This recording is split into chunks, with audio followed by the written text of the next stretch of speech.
Hello friends, எல்லோரும் எப்படி இருக்கீங்க? வெல்கம் டு இனிய இல்லம் சேனல். மண்டே ரொட்டீன் தான் இன்றைக்கி நம்ம பார்க்க போகிறோம். செவ்வாய்க்கிழமைக்காக திங்கக்கிழமை காலையில் பிரேக்ஃபாஸ்ட்டு முடிச்சுட்டு லஞ்சு முடிச்சுட்டு 1 மணிலேருந்து சாயங்காலம் 4:30 மணி வரைக்கும் நான் என்னென்ன வேலைகள்லாம் செஞ்சுருக்கேன் அப்படின்றத பற்றியும் என்னோடய சில நினைவுகளை உங்களோட நான் ஷேர் பண்ணிக்கலான்னு நினைக்கிறேன். கண்டிப்பாக இந்த வீடியோவை ஸ்கிப் பண்ணாமல் பாருங்கள். உங்களுக்கு யூஸ்ஃபுல்லாக இருக்கும், இன்ட்ரெஸ்டிங்காகவும் இருக்கும். மண்டே மார்னிங் எப்பயும் போல் தான் சீக்கிரமாக எழுந்திரிச்சு குளிச்சுட்டு பூஜையெல்லாம் முடிச்சுட்டு லன்ச்சு பிரேக்ஃபாஸ்ட்டு எல்லாமே ரெடி பண்ணி வச்சுட்டு 1 மணிக்கு என்னோடய வேலைகள்லாம் ஸ்டார்ட் பண்ண ஆரம்பிச்சிட்டேன். க்ளீன் பண்ணணும் அப்படின்னாலே எதுலேருந்து ஃபஸ்ட்டு ஸ்டார்ட் பண்ணலாம் அப்படின்ற ஒரு கன்ஃபியூஸ் நமக்கு வரும். அப்போ அந்த டைமுக்கு எது ரொம்ப கலையாமல் நீட்டாக அழகாக இருக்கோ அதை தான் நம்ம ஃபஸ்ட்டு போய் செய்யணும்னு தோணும். ஃபஸ்ட்டு பூஜை ரூமில் அவ்வளோவா எனக்கு கலையறதுக்கு வாய்ப்பில்லை. டெய்லி நம்ம பிரம்ம முகூர்த்த டைமுக்கு அங்கே போய் நின்று பூஜை செய்யும் போது அப்பப்போ க்ளீன் பண்ணிவிடுவேன் அங்கே இருக்கிறதெல்லாம். அப்புறம் வெளியில் வாசலும் எனக்கு க்ளீன் பண்ணுறது ஈஸியாக தான் இருக்கும். ஆனால் மெயின் கிச்சனும் ஹாலு பெட்ரூமு இதில் தான் அதிகமாக நம்மளுக்கு வேலையே இருக்கும். அந்த வேலை செய்கிறதுக்கு மட்டும் நம்ம அவ்வளோ சீக்கிரம் போகவே கூடாது. போனோம்னா நமக்கு மனசு சோர்ந்து போயிடும். அதனால் பூஜை ரூம்லேருந்து நான் ஸ்டார்ட் பண்ணிக்கிறேன். செவ்வாய்க்கிழமைக்கு வெத்தலை தீபம் ஏற்றுறதுக்காக அகல் விளக்கு கழுவிக்கிட்டேன். அப்புறம் அதுக்கு தேவையான பூஜை பண்ணுறதுக்கு எதெல்லாம் ரொம்ப அழுக்காக இருக்குது, பிசுப்பாக இருக்குது அதெல்லாம் எடுத்து க்ளீன் பண்ணி வச்சுக்கிட்டேன். அகல்லலாம் அட்சதை போட்டு தனியாக எடுத்து வச்சுட்டேன். பூஜை ரூம்லேயே ஒரு ஓரமாக எடுத்து வச்சுட்டேன். என்னோடய வீடியோ பிடிச்சிருந்தா பெல் ஐக்கானை கிளிக் பண்ணிவிடுங்க. உங்கள் ஃப்ரெண்ட்ஸ் அண்ட் ஃபேமிலிக்கு ஷேர் பண்ணுங்கள். கண்டிப்பாக ஒரு லைக் கொடுப்பீங்கன்னு நம்புகிறேன். நம்ம பூஜை ரூமில் நிறைய பாசிட்டிவான எனர்ஜி கிடைக்கணுன்றதுக்காக நிறைய விஷயம் நம்ம வாங்கி வச்சுருப்போம். அதில் முக்கியமானது கருடக்கிழங்கு. பூஜை ரூம்லேயும் வைக்கலாம், அப்படிலாம் நிலைவாசப்படிக்கு மேலேயும் நம்ம மஞ்சள் தடவி மஞ்சள் கயிறில் நம்ம கட்டி தொங்க விடலாம். இதனால் என்னென்னா நமக்கு வர்ற கண் திஷ்டி, பில்லி, சூனியம் அப்புறம் காரிய தடங்கள்லாம் விலகி பாசிட்டிவான விஷயத்தை மட்டும்தான் நமக்கு ஈர்த்து கொடுக்கும். அப்படி அது அழுகி போய் வீணாக போகுது அப்படின்னா நமக்கு ஏதோ கெட்டது வந்ததை அது ஏற்றுக்கிட்டு வீணாக போயிடுச்சுன்னு மறுபடியும் விட்டுறாமல் வேறு ஒரு கருடக்கிழங்கு வாங்கி பூஜை ரூம்லேயோ இல்லை நிலைவாசப்படியிலையோ நம்ம வச்சு வழிபாடு செய்கிறது ரொம்ப நல்லது. அப்புறம் நான் உங்கள்கிட்ட இன்ட்ரெஸ்டிங்கான விஷயம் ஒன்று ஷேர் பண்ணுறேன்னு சொல்லியிருந்தேன் இல்லைங்களா? அது என்னென்னா நம்ம பழைய கோயில்கள்லாம் ரொம்ப வருஷமாக யூஸ் பண்ண ஒரு பொருள் நமக்கு தானாக கிடைக்கணும். அப்படி கிடைக்கிறது அதிர்ஷ்டத்தை நம்மளுக்கு கொடுக்குன்னு சொல்லுவாங்க. நான் கேள்விப்பட்டிருக்கேன். அது எனக்கு கிடச்சிது. ரொம்ப சந்தோஷப்பட்டேன். கோவிலில் எல்லா கோவில்லையுமே தேர் குட்டியாவது ஒரு தேர் இருக்கும். அந்த தேரோட ஒரு பார்ட்டு அந்த கோவில் சுற்றி வரும்போது ஒரு ஓரமாக கடந்துச்சு. யாருமே பார்க்கல. எனக்கு அது ஏதோ என் கண்ணில் பட்டுச்சு. நிறைய டஸ்ட் இருந்துச்சு. அதை எடுத்து பார்த்தேன். தேரோட ஒரு சின்ன பார்ட்டு தான் அது. அந்த கோவிலில் மராமத்து பணிகள்னு சொல்லுவாங்க இல்லைங்களா, சரி பண்ணுறது தேரெல்லாம். அப்போ அந்த பார்ட்டை தூக்கி போட்டுட்டாங்க போல். அதை தான் நான் எடுத்துகிட்டு என்னோடய பூஜை ரூமில் வச்சு பூஜை பண்ணிக்கிட்டு இருக்கேன்.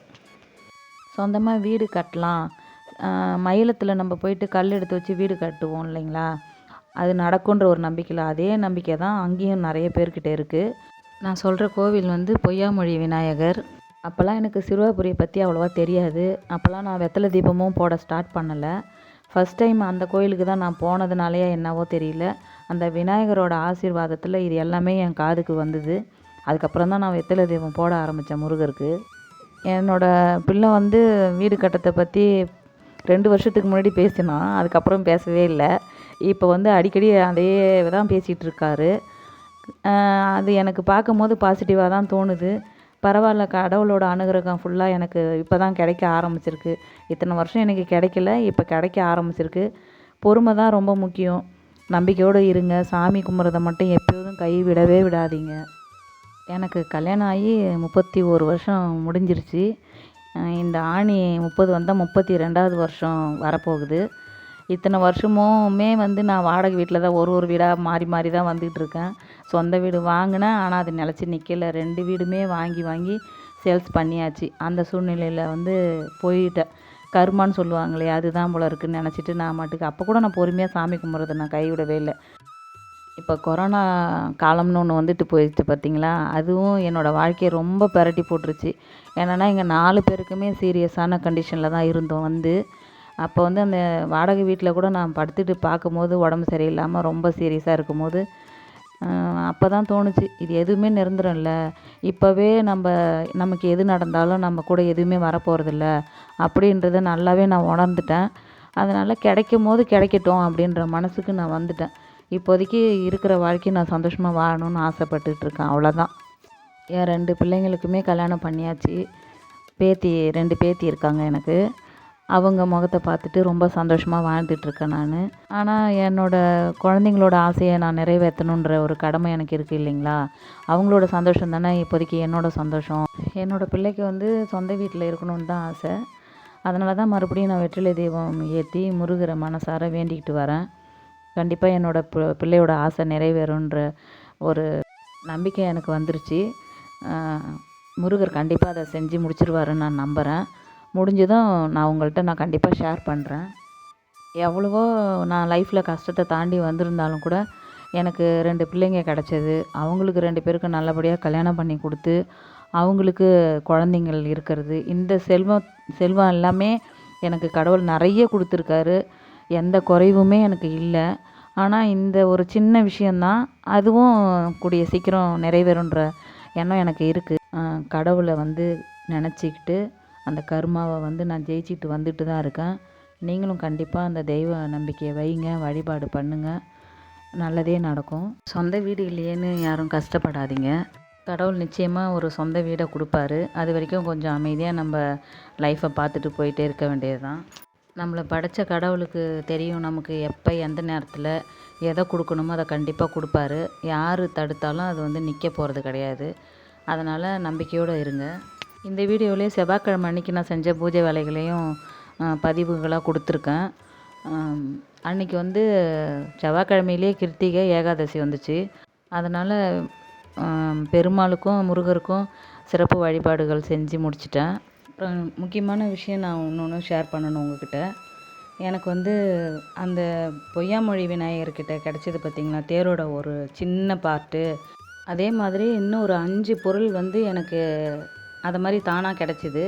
அதை நான் வந்து ரொம்ப பொக்கிஷமாக பார்த்து வச்சுக்கிட்டு இருக்கேன். அதையும் உங்களோட நான் கண்டிப்பாக ஷேர் பண்ணணுன்னு ஆசைப்பட்றேன். கண்டிப்பாக அந்த பொருள்லாம் என்னென்னு அடுத்த வீடியோவில் நான் உங்களுக்கு தரேன். இந்த பிரபஞ்சம் தான் நம்மளுக்கு சொந்த வீடு. வாடகை வீட்டில் இருக்கோம், சொந்த வீட்டுக்கு போக முடியல அப்படின்னு இனிமேல் எந்த கஷ்டமும் நீங்கள் மனசில் வச்சுக்காதீங்க. கிடைக்கும் போது கண்டிப்பாக கடவுள் நமக்கு தராமல் விட மாட்டார். அதுக்காக நம்ம செய்ய வேண்டியது என்னென்னா, கண்டிப்பாக 3 to 5:30 பிரம்ம முகூர்த்த டைமில் நீங்கள் எழுந்திருச்சு உங்களுக்கு எப்படி எளிமையாக அந்த கடவுளை கும்பிட முடியும், பிரபஞ்சத்துக்கிட்ட நீங்கள் என்ன கேட்கணும் அப்படின்றத நீங்கள் செய்ய ஆரம்பிச்சிடுங்க.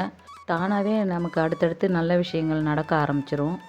என்னோடய பூஜை வீடியோவில் வந்து உங்களுக்கு என்னென்ன விஷயங்கள்லாம் பிடிச்சிருக்கு, எதை பற்றி நீங்கள் தெரிஞ்சுக்கணுன்னு ஆசைப்பட்றீங்க அப்படின்றதெல்லாம் வந்து எனக்கு கமெண்ட்டில் சொல்லுங்கள். நம்ம ஒரு குடும்ப தலைவியாக இருக்கோம் அப்படின்னா நம்மளையும் நம்ம மனசையும் நம்ம சந்தோஷமாக வச்சுக்கிட்டு நம்ம ஃபேமிலியும் சந்தோஷமாக வச்சுக்கணும். அப்பாடா நம்மளுக்கு எல்லா கடமையும் முடிஞ்சிருச்சு அப்படின்னு ரெஸ்ட்டுலாம் நம்ம எடுக்கவே முடியாது. பெண்களை பொறுத்த வரைக்கும் அடுத்தடுத்து நம்மளுக்கு போஸ்டிங் வந்துக்கிட்டே தான் இருக்கும்.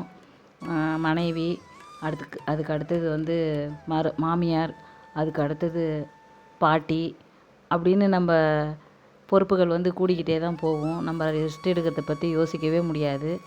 அப்பப்போ நம்மளே ஃப்ரெஷ்ஷப் ஆக்கிக்கணும். வாழ்க்கையில் நிறைய கஷ்டங்கள் வரும்.